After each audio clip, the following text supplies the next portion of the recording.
أعوذ بالله من الشيطان الرجيم.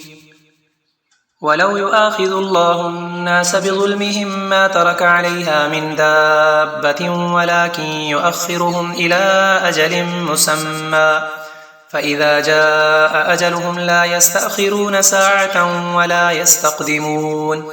ويجعلون لله ما يكرهون وتصف ألسنتهم الكذب أن لهم الحسنى لا جرم أن لهم النار وأنهم مفرطون.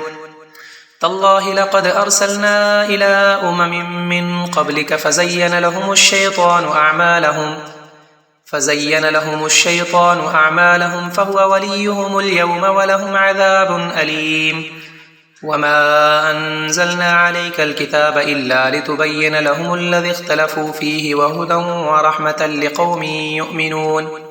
والله أنزل من السماء ماء فأحيا به الأرض بعد موتها إن في ذلك لآية لقوم يسمعون.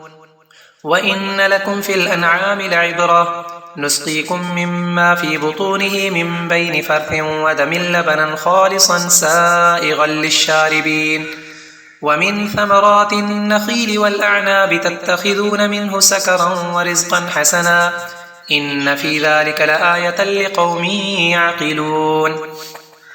وأوحى ربك إلى النحل أن اتخذي من الجبال بيوتا ومن الشجر ومما يعرشون ثم كلي من كل الثمرات فاسلكي سبل ربك ذللا يخرج من بطونها شراب مختلف ألوانه فيه شفاء للناس إن في ذلك لآية لقوم يتفكرون. والله خلقكم ثم يتوفاكم ومنكم من يرد إلى أرذل العمر لكي لا يعلم بعد علم شيئا إن الله عليم قدير.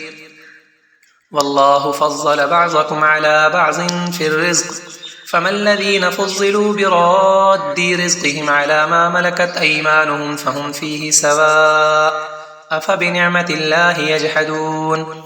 والله جعل لكم من أنفسكم أزواجا وجعل لكم من أزواجكم بنين وحفدة ورزقكم من الطيبات أفبالباطل يؤمنون وبنعمة الله هم يكفرون.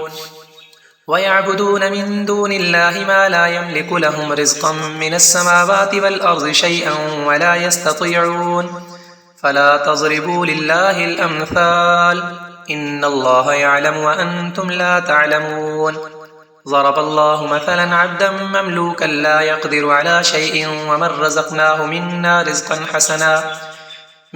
رزقا حسنا فهو ينفق منه سرا وجهرا هل يستوون الحمد لله بل أكثرهم لا يعلمون. وضرب الله مثلا الرجلين أحدهما أبكم لا يقدر على شيء وهو كل على مولاه أينما يوجهه لا يأتي بخير هل يستوي هو ومن يأمر بالعدل وهو على صراط مستقيم. ولله غيب السماوات والأرض وما أمر الساعة إلا كلمح البصر أو هو أقرب إن الله على كل شيء قدير. والله أخرجكم من بطون أمهاتكم لا تعلمون شيئا وجعل لكم السمع والأبصار والأفئدة لعلكم تشكرون. ألم يروا إلى الطير مسخرات في جو السماء ما يمسكهن إلا الله إن في ذلك لآيات لقوم يؤمنون. والله جعل لكم من بيوتكم سكنا وجعل لكم من جلود الأنعام بيوتا تستخفونها يوم ظعنكم ويوم إقامتكم ومن أصوافها وأوبارها وأشعارها أثاثا ومتاعا إلى حين. والله جعل لكم مما خلق ظلالا وجعل لكم من الجبال أكنانا وجعل لكم سرابيل تقيكم الحر وسرابيل تقيكم بأسكم كذلك يتم نعمته عليكم لعلكم تسلمون. فإن تولوا فإنما عليك البلاغ المبين يعرفون نعمة الله ثم ينكرونها وأكثرهم الكافرون. ويوم نبعث من كل أمة شهيدا ثم لا يؤذن للذين كفروا ولا هم يستعتبون. وإذا رأى الذين ظلموا العذاب فلا يخفف عنهم ولا هم ينظرون.